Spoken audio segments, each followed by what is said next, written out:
Necessity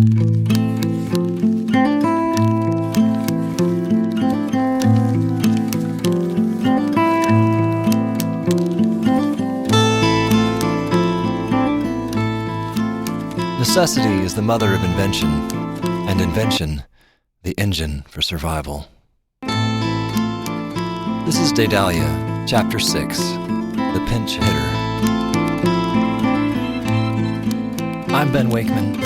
I wrote this story, narrated it, and composed the music you're hearing. You're experiencing it in the way I first imagined it, as a world, a ritual, or perhaps a dream you fall into and float out of each week.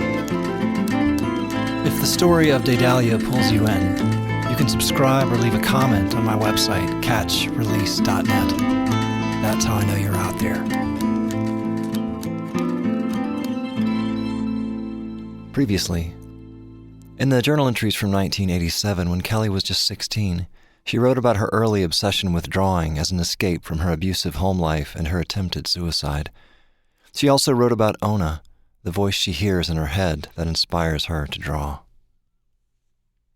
Now, on with the story.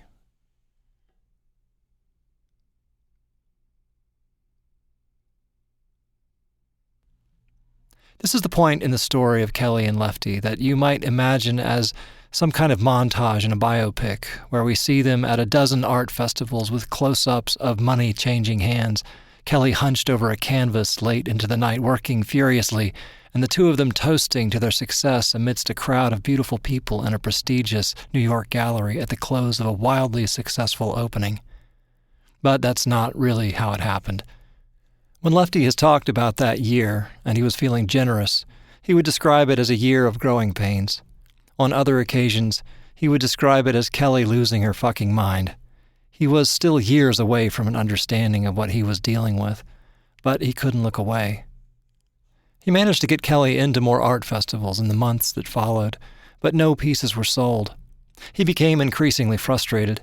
He had maxed out his 3 credit cards. The sum of that debt has vacillated over the years, ranging anywhere from $4,000 to $25,000 depending on the telling. Regardless of the amount, it was all the money in the world to them at the time, which is either a testament to Lefty's unwavering belief in Kelly's art or his penchant for delusional thinking. The pivotal story from 1993 took place in April after one of those festivals. Kelly disappeared midday after telling Lefty she was just going to go check out some of the other art. She had been sullen for days leading up to that gloomy Saturday in Santa Monica and had barely spoken to Lefty all morning. She was exhausted by all his coaching and the motivational tips he gleaned from self-help business books he skimmed over during his dinner breaks at Barnes & Noble. When she didn't return after an hour, Lefty thought of just packing up and leaving her to find her own way home. But one thing he could never tolerate was waste. He couldn't just concede the day as a loss any more than he would have let the coach take him out after he walked 4 batters in a row in the state semifinals in high school. He threw his magazine into Kelly's empty chair, combed his fingers through his hair, and stepped to the front of the small booth where a steady stream of people passed. He tried to make eye contact with everyone, but focused on the women.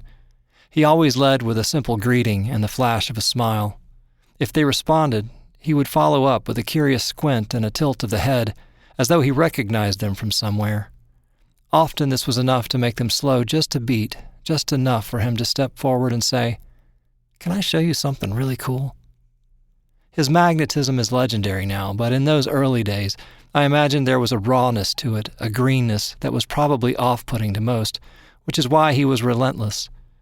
Lefty acted on an obvious insight that most people are not willing to accept. It's a numbers game. You keep pitching until you get them to swing. That day he did get them to swing, and once the first 3 pieces sold, each for a very special discount, the others began to go in rapid succession. "How do you capture this level of detail?" they asked. "How long did this one take? And is there a way through these? They're mazes, right?"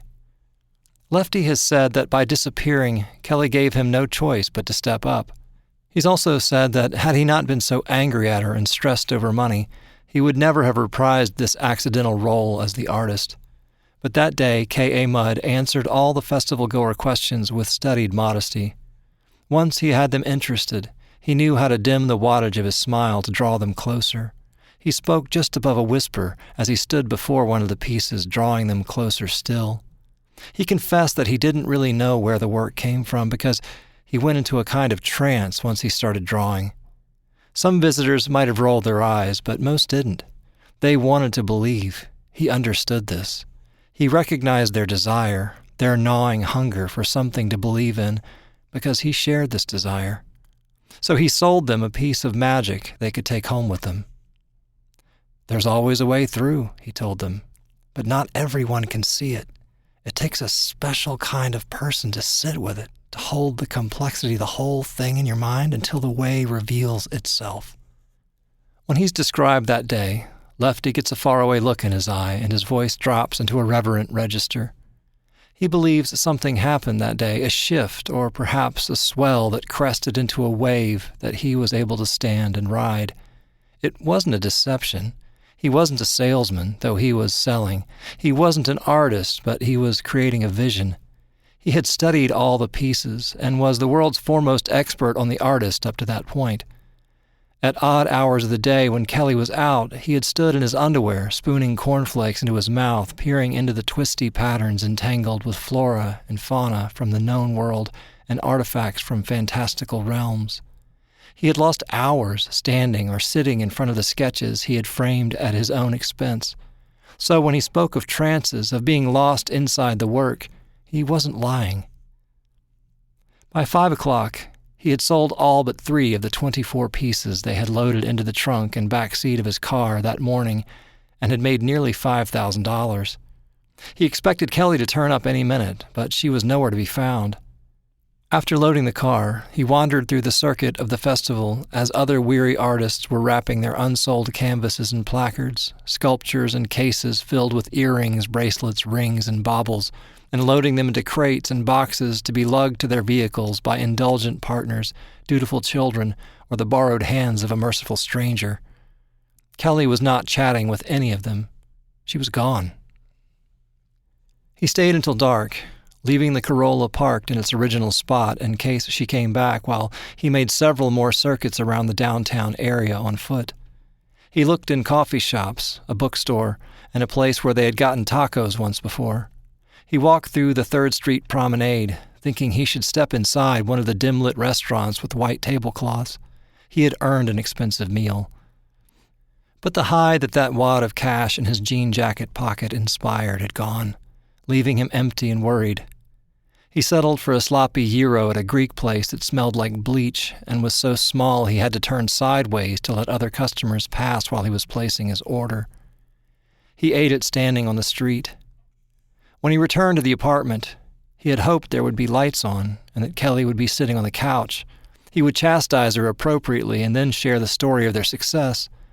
But the apartment was dark, empty, and quiet except for the drip in the kitchen sink. 5 hours later, Lefty was awakened by the telephone.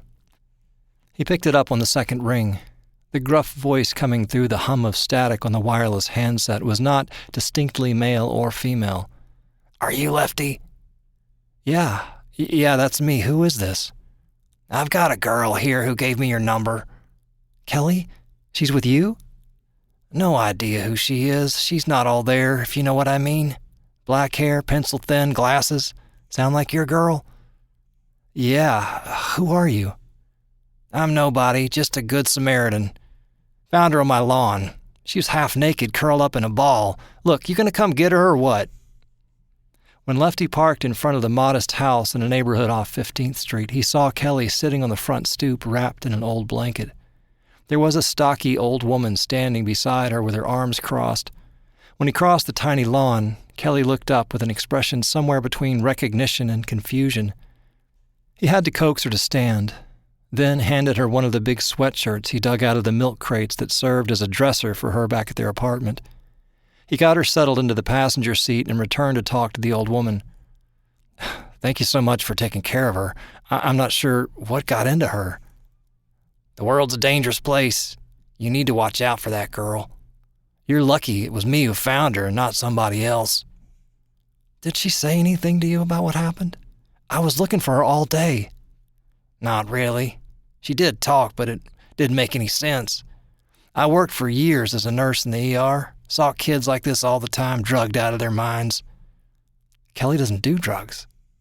Well, she does something, because she was talking all kinds of nonsense about other dimensions and portals and God knows what else. I was just going to let my dog out when I saw her curled up right over there. The woman pointed to a little landscaped garden area with a couple of manicured cedars like overgrown bonsai trees. She wasn't wearing a shirt and was missing her shoes. Then I asked what the hell she was doing in my garden. She said some Mona or Lana or someone guided her there. Said that the roots of the trees were tunnels that connected. Hell, I don't know. I gave her some hot tea. Thank you. And she didn't say what happened to her, why she took her shirt off. No. She didn't even seem to notice until I covered her up. Okay, I'm gonna get her home. Thank you for everything. On the ride home, Kelly looked out the window and didn't speak. She seemed alert, wide-eyed, taking everything in. Lefty opened his mouth to speak several times, but couldn't produce words to explain what he was feeling. Relief? Love? Regret? Anger? Probably all these things. I believe this is when he began to fall in love with her. There was something about her that wouldn't let go of him. The combination of her brilliance and helplessness, her innocence and world weariness, her swings from kindness to rage stirred him, distracted him from his own emptiness. I imagined them getting back to that tiny, low-ceiling apartment and Lefty flipping the light on. Did she wonder or even notice at first that all her pieces that had lined the baseboard perimeter of their small studio were gone? Did she ask, or did she just curl up beneath her blanket on the couch? Lefty said she didn't have to ask because she knew they were gone. She knew they were gone because she had released them. That's what she told him the next day. She said that's why she couldn't stay. If she had stayed, she wouldn't have let them go. It would take some time before Lefty would be confronted and have to own up to his deception. He had spent more than 30 years memorizing his lines to be the good guy, the selfless savior, and he would never fully relinquish the role, but it had become more complicated. Their true partnership had begun. That's where we'll leave it for now.